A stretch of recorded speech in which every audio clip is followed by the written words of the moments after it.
Welcome to CEC Gurukul lectures. I am Dr. Kumar Shantanu from Department of Botany, Deshbandhu College. In this series of lectures on archegoniads, we have covered almost halfway of our journey into the world of archegoniads. Previously, we have gone through a journey where we discussed how plants moved from aquatic habitat towards terrestrial habitat, how the first land plants originated. We have also seen that how various body structural organization, how various physiology have gradually evolved during the process of evolution. Today, we are going to see some of the aspects of origin and evolution of pteridophytes. As far as pteridophytes are concerned, pteridophytes show very close affinities with bryophytes at one end and also towards gymnosperms. They show close affinities with bryophytes in having the similarity in the gametangial structures and the sexual reproduction. However, the remarkable event of evolution from bryophyte to pteridophyte was the evolution of dominant and independent sporophyte phase, which symbolize the true root, stem, leaves and vascular tissues. Amongst bryophytes, we have seen that the sporophytic phase of the life cycle was much dependent nutritionally also and otherwise on the gametophytic phase. The sporophytic phase in bryophytes was short-lived as compared to the gametophytic phase. But in case of pteridophytes, sporophytic phase has dominated the life cycle, and the sporophytic phase can be categorized into three different body parts, that is true root, true stem and true leaves. In the stem and roots and sometimes in leaves also, we could observe vascular tissues which are well developed to carry out the function of conduction of water and nutrients. Pteridophytes have a long geological history on our planet. They are known from as far as 380 million years ago. Fossils of pteridophytes have been obtained from rock strata belonging to Silurian and Devonian periods of the Paleozoic era. If we talk about various eras in the geological timeline, we can divide the geological timeline of Earth into three basic eras, that is Paleozoic era, Mesozoic era and Cenozoic era. Amongst the Paleozoic era, it can further be divided into five periods: the Ordovician period, the Silurian period, Devonian period, Carboniferous period and Permian period. If we observe this chart, we could very well see that during Ordovician period, the first land plants originated, that is bryophytes. Before that, the plant world was limited to aquatic habitat. It was in Silurian and Devonian period when the pteridophytic lineage of plant world came into existence. And similarly, the gymnosperms originated somewhere in Devonian and Carboniferous period. As far as ferns and pteridophytes are concerned, it was Silurian and Devonian period when they originated, and during Devonian, which started somewhere around 419 million years ago, pteridophytes dominated the terrestrial habitat. Now let us understand from where and what is the lineage of pteridophytes. There are 2-3 different school of thoughts who have proposed different origin of pteridophytes. One school of thought comes from Church and Arnold. They considered brown algae, the member of Phaeophyceae, as the immediate ancestor of pteridophytes. On the other hand, Bolin, Frisch and Lotze, they belong to a different school of thoughts as far as origin of pteridophytes are concerned. They have put forward the concept that vascular plants were possibly originated from Chaetophoraceae, a member of green alga. The third school of thought belongs to Andrews and Merker, and they propose that pteridophytes have polyphyletic origin. As a group, the pteridophytes lie in between bryophytes and spermatophytes. The pteridophytes evolved in the Silurian period and subsequently got diversified in the lower Devonian period. Now, when this evolution of plant organization was taking place, it was also a time when the complexity of body organization increased. We have devised a very basic understanding of how these body structures would have evolved. In this understanding, the telome theory of Zimmermann plays a very crucial role. Zimmermann has proposed certain possible mechanisms through which various plant body organization, plant body structures must have evolved. Present-day plants with leaves and branches are the result of continuous evolution in the axial sporophytes of the primitive land plants.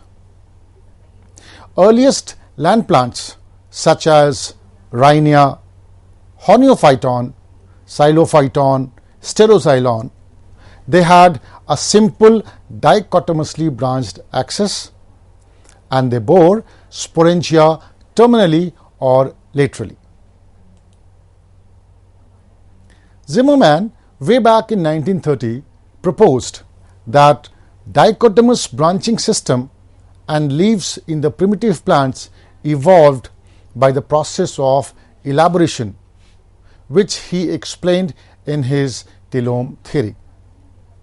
Now, the process of elaboration can be of different types.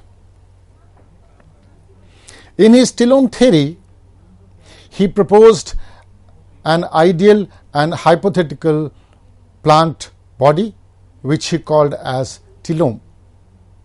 Telome represent the simple ultimate terminal portions of dichotomously branched axis. These axes were undifferentiated and single-nerved. Two telomes were united below the point of dichotomy to form a fused structure called mesome.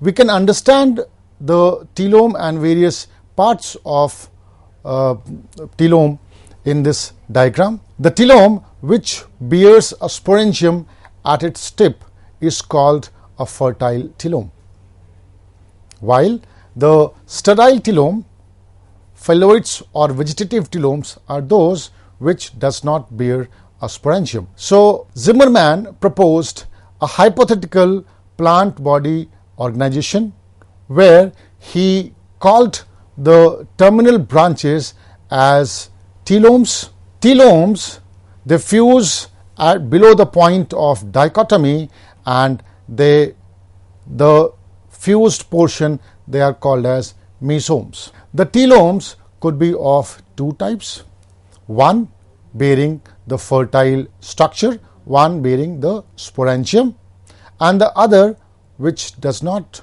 bear sporangium. The telome which bore sporangium, they were termed as fertile telome, whereas the other one which did not bear sporangium, they were termed as sterile telome or phyllowiotes or vegetative telome. During the course of evolutionary development, telomes did fuse together to form a more complex structure called as syntelome or telome truss. If a syntelome is represented by only sterile telome, it is called phylloid truss, whereas if telomes had only sporangia, it was known as fertile truss. When the plant consisted of both sterile and fertile telomes, it was named as mixed telome truss or mixed syntelome. Zimmerman stated that the primitive vascular land plants such as Rhynia, Horneophyton, Xylophyton, etc. have originated from unicellular green alga during the upper Silurian and lower and middle Devonian periods. Zimmerman proposed that the shoot axis and leaves of higher vascular plants have evolved from earliest land plants as a result of a few organogenetic processes of progressive differentiation, which are called as elementary processes. These organogenetic processes involved various plant body organs, and they gradually started differentiating into more efficient and more suitable plant organs. These processes took place by certain methods now termed as or also termed as elementary processes. The early vascular plants were transformed to higher plants through 5 elementary processes as proposed by Zimmerman. The first elementary process was overtopping. The second was planation, third syngenesis, fourth reduction, and fifth curvation. We shall see these 5 elementary processes in detail in our coming slides, just to understand how from a simple body organization the complex and more efficient body organization evolved. These 5 elementary processes can be understood by with the help of diagrams also. For example, there are syngenesis shown in these 2 diagrams, overtopping in the first diagram, planation in the second diagram, syngenesis could be of 2 types, reduction and curvation. Now let us understand what is overtopping. In overtopping, it's a process one of the 2 dichotomizing branches of an axis became sturdy and grew vertically longer, similar to main axis. The shorter branch was shifted laterally and it appears to be a megaphylls. So the weaker and shorter branch was overtopped by the stronger and longer branch. This initiated the development of monopodial branches from equal dichotomies. Dichotomous branching is considered to be primitive character and is found in primitive Pteridophytes, and monopodial branching is an advanced character that is represented in advanced forms. In this diagram, we can very well see that out of 2 dichotomous branches, one dichotomous branch kept growing erect and the second dichotomous branch was shifted towards the lateral position and its growth was gradually reduced, and this gave rise to a monopodial kind of branching later during the course of evolution. As far as planation is concerned, the second elementary process, that is planation, is concerned, the equal dichotomies of telome, which were in more than one plane, come to lie in a single plane and appear to be fan-shaped dichotomy. This process is called as planation. Planation helps in the interpretation of the development of organs of bilateral symmetry from those of radial symmetry. For example, in this diagram, we can very well see that planation process must have given the way to the evolution of leaf. In the process of planation, both the dichotomous branch, they diverge and come in a single plane rather than previously in two different planes. Now, this process of becoming in a single plane by the two dichotomously branched structures, they must have possibly given rise to the evolution of leaf later during the course of evolution. Syngenesis is another elementary process. In this course, telomes and mesomes came to lie within a common tissue by fusion or webbing. Syngenesis also involves the fusion of vascular strands of telomes. The vascular strands of telome branches were also fused together. By the result of this process, leaves with open dichotomous, pinnate and reticulate venations were created, and polystylic condition was also arose, as found in Selaginella and some fossil pteridophytes such as Cladoxylon and Stelloxylon. Syngenesis is an important process which explains the formation of leaves with open dichotomous pinnated and reticulate venation, and also it explains the formation of polystylic condition which is found in Selaginella and some fossil members of Devonian and lower Carboniferous period. This can be explained or understood with the help of diagram also. During syngenesis, there is a process called as fusion or webbing. So, the process of fusion and webbing gave rise to a dichotomous leaf, or this could have also given rise to mixed or fused venations amongst the stem. Reduction involves transformation of a syntelome into a single narrow leaf. This led to the evolution of simple microphylous leaves of the lycopods.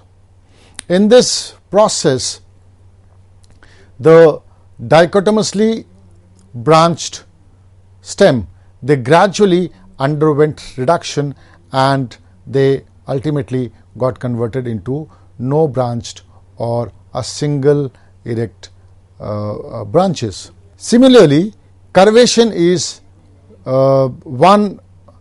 another elementary process. The curvation is brought about by two unequal growth of tissues on two opposite flanks of the telome. For example, in this diagram you can very well see the inner wall of the branch must have grown faster than the outer tissues of the branch. This resulted into a long curvature on both the branches, and this ultimately resulted into the process called as curvation. Now, this curvation can be of two types, that is recurvation and incurvation. In case of recurvation, the downward bending of telome leads to the recurvation, whereas in the process of incurvation, this process accounts for the shifting of sporangia to the ventral surface of the leaf in the fern. We can summarize all different 5 elementary processes in this diagram. The first diagram we have already seen is overtopping, where one branch is dominated by the other branch, giving rise to a monopodial branching pattern. The other one is called as planation, where the two branches start coming up in a single plane. This must have given rise to leaves and other related structures. The third process, that is syngenesis, the syngenesis process was the resultant of fusion and webbing. The webbing of structures gave rise to dichotomously branched venation amongst leaves, whereas fusion of vascular tissues gave rise to a net-like stele amongst various pteridophytes. The process of reduction gave rise to a single unbranched leaf-like structure, whereas the process of curvation was responsible for the bending of leaves and lateral positioning of spores and sporangia on the ventral side of leaves of pteridophytes. Zimmermann also attempted to explain the origin of sporophylls in three main groups of vascular cryptograms. Based on his telome theory and based on what he proposed, those 5 elementary processes, he also tried to give his postulations or theories as to how sporophylls must have originated in 3 groups of pteridophytes. According to him, a sporophyll is composed of one or more telomes or both telomes and mesomes. So, in case of members of Lycophyta, Zimmermann proposed that the members of Lycophyta are characterized by the presence of axillary sporangia. Zimmermann viewed that axillary sporangia are formed through aggregation of sterile and fertile telomes, decrease in the number of telomes and mesomes, and decrease in the number of sporangia. So, all these 3 processes coming together and giving rise to the sporophyll in case of Lycophyta. We can see this process with the help of a diagram where overtopping created the sporangia, the fertile telome, and gradually they gave rise to a strobilus. Similarly, in the Sphenophyta, sporangia occur on the underside of stalked peltate disc called as sporangiophore. Such structure was formed by downward bending or recurvation of fertile telome, and recurved telomes then come to lie within a common parenchymatous flap, also called as webbing, which curved into the peltate disc. We can understand this process with the help of the diagram, where the curvation gave rise to the position of sporangia amongst Sphenophyta. In case of Pterophyta, most of the Pterophyta have large pinnately divided sporophylls. Zimmermann stated that elementary processes such as overtopping, reduction, syngenesis and incurvation have resulted in development of such sporophylls. 3 steps seem to be involved in the development of sporophylls of the Pteropsida. They are overtopping of sterile and fertile telomes has led to the development of pinnate sporophyll. Lateral fusion of mesomes has resulted in the development of pinnate sporophyll with marginal sporangia, and incurvation resulted in the shifting of sporangia from marginal to lower superficial position. Now, these 3 processes gave rise to the origin of sporophyll amongst Pterophyta. So, we have seen how different plant body structures have evolved and what could have been the possible way of their origin. And we have seen this with a very popular theory given by Zimmermann, that is the telome theory. In our coming lecture, we will first discuss the merits and demerits of telome theory, and then we will proceed towards the evolution of stele and heterospory amongst pteridophytes. Thank you so much.